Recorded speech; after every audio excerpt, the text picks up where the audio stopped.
எல்லாருக்கும் வணக்கம். நான் மாயா. இது மாயாவின் பயணம். மாயா அன்றைக்கி வந்து மல்லி இலையில் சட்னி எப்படி செய்யுதுன்னு சொல்லி கொடுக்குறேன்.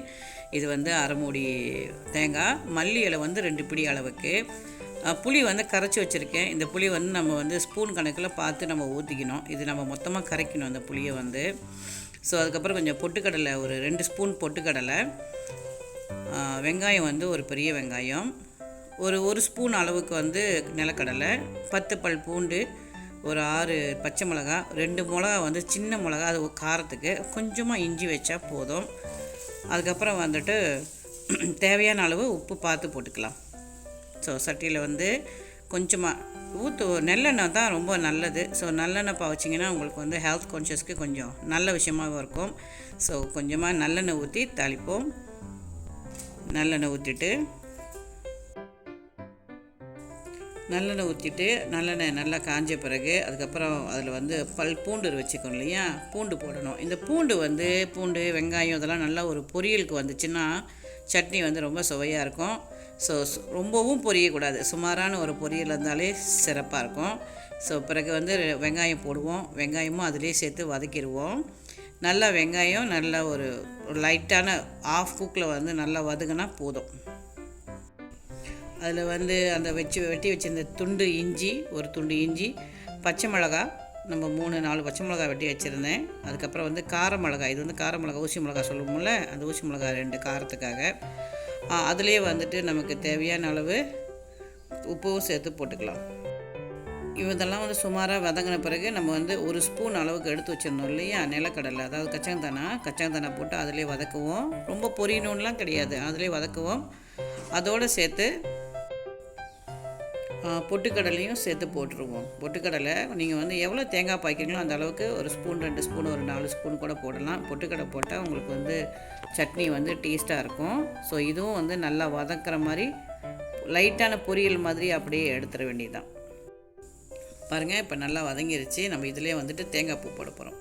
தேங்காய் பூவும் சுமாரான வதங்கள் தான். சட்னிக்கு வந்து உண்மையிலே வந்து லைட்டாக எல்லாத்தையும் வதக்கினாலே போதும். ஆனால் அந்த பூண்டு இதெல்லாம் போடுறோம் இல்லையா ஆரம்பத்தில், ஸோ அதெல்லாம் கொஞ்சம் பொரியலாக இருந்துச்சுன்னா கொஞ்சம் நல்லா வாசனையாக இருக்கும்.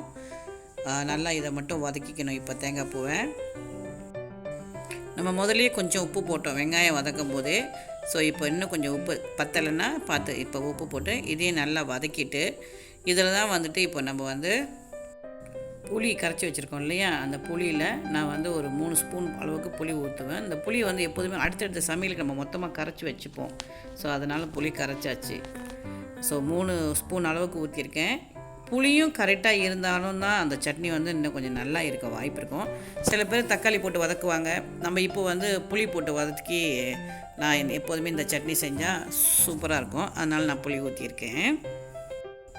இப்போ வேண்டிய அளவுக்கு கருவேப்பிலை கொஞ்சம் கூட போட்டாலும் ஒன்றும் பிரச்சனை இல்லை, நல்லா வாசனையாக இருக்கும். அதையும் நல்லா கொஞ்சம் வதக்கிக்கணும்.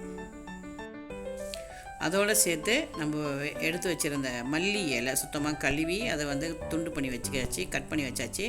ஸோ அதை போட்டு வதக்க போகிறோம். ஆனால் ஒன்று என்ன விஷயம்னா, இதை வந்து ரொம்ப வதக்கக்கூடாது. மல்லி இலை வந்து ஒரு 1 மினிட்ஸே ஜாஸ்தி தான், 1 மினிட்டே ஜாஸ்தியாக இருந்தது. அதனால் பார்த்து கரெக்டாக அதை வந்து அந்த பச்சை மடங்காமல் கரெக்டாக அழகாக வதக்கி அதை எடுத்துடணும். பாருங்கள், இப்போ கரெக்டாக எடுத்துடலாம். ரொம்ப நேரம் இருக்கணும்னு அவசியம் கிடையாது, பச்சை வதங்க காட்டியும் எடுத்துடலாம். இப்போ வந்து மறுபடியும் உப்பு கரெக்டாக இருக்கான்னு பார்த்துட்டு நம்ம பிளெண்டரில் அரைச்சிடலாம். ஆற வச்சு அரைச்சிடணும், பிளெண்டர் பண்ணிடணும். அப்புறம் உப்பு மறுபடியும் பார்த்துட்டு உப்பு ஆட் பண்ணிக்கலாம். நீங்கள் வந்து லைட்டாக கண்டிப்பாக தண்ணி மிக்ஸ் பண்ணி தான் அரைக்க வேண்டியதாக இருக்கும். ஏன்னா தண்ணி ஊற்றினா தான் சட்னி கொஞ்சம் குழம்பா தெரியும் இல்லையா, ரொம்பவும் பேஸ்ட்டாக அரைக்க ரொம்ப கஷ்டம்.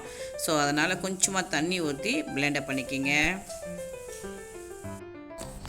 டன், நமக்கு சட்னி ரெடி ஆகிடுச்சு, தோசையும் ரெடி ஆகிடுச்சு. வாங்க சாப்பிடலாம். ஹாய், நான் மாயா. இது மாயாவின் பயணம். மாயா இன்றைக்கி வந்து உங்களுக்கு எந்த சட்னி செஞ்சாலும் நிலக்கடலை, அதாவது கச்சாந்தானா கொஞ்சமாக 1 ஸ்பூன் அளவுக்கு நீங்கள் போட்டிங்கன்னா சூப்பராக இருக்கும்.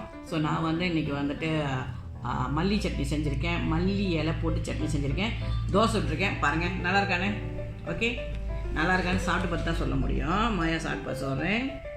தோசை இன்றைக்கி வந்து சாஃப்டாக வந்திருக்கு.